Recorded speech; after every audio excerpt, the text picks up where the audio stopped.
কাঁদতে কাঁদতে শিক্ষিকার কাছে খুদের করুণ আবেদন, স্কুলে ছুটি চাই। কারণ কি? বাড়িতে ছাগল ছানা আছে, খাওয়াতে হবে। ছুটি নিচ্ছিলিস? কার কার? তোর ছানা হয়েছে? তোর ছানা?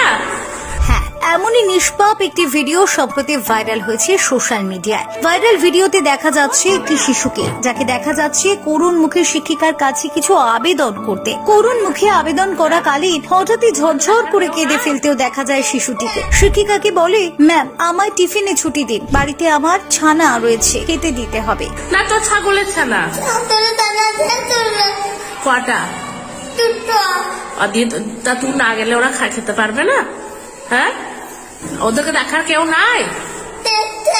হ্যাঁ, তাহলে এই কথা শুনে ক্লাসের বাকিরা হেসে ওঠে। শিক্ষিকাও কিছুটা হেসে বলে, তোর ছানা নাকি তোর ছাগলের ছানা? এরপর শিক্ষিকা খুদেকে বোঝায়, তোকেও তো স্কুল করতে হবে, তোকেও তো ছানা থেকে বড় হতে হবে, সকালে দেখে আসবি, আবার স্কুলের পর দেখবি। এই কথা অবশ্য পরে শুনে ক্লাস করতে চলে যায় শিশুটি।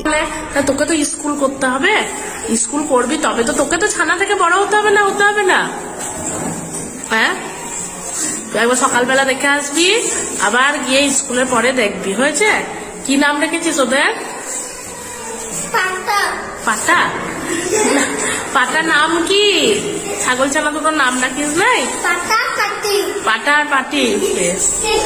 জানা গিয়েছে সম্প্রতি শিশুটি দুটি ছাগল ছানা হয়েছে, যার নাম রেখেছে খুদে পাঠা এবং পাঠি। নিজের মতো করে যতটুকু সময় পায় ওই ছানাগুলোর পিছনে ব্যয় করে সে। সোশ্যাল মিডিয়ায় ভাইরাল হওয়া এই শিশুটির নিষ্পাপ কথায় দর্শক মুগ্ধ। যেখানে বর্তমানে বুদ্ধি এবং ব্যক্তিত্ব সম্পন্ন ব্যক্তিরা নিজেদের পরিবারকে তাচ্ছিল্য করে, সেখানে ছোট্ট এই খুদের এই ভিডিও নজর কেড়েছে নেটিজেনদের। আর এই ভিডিও ইতিমধ্যেই ভাইরাল সোশ্যাল মিডিয়ায়। ফিউরো রিপোর্ট, বাঁকুড়া নিউজ।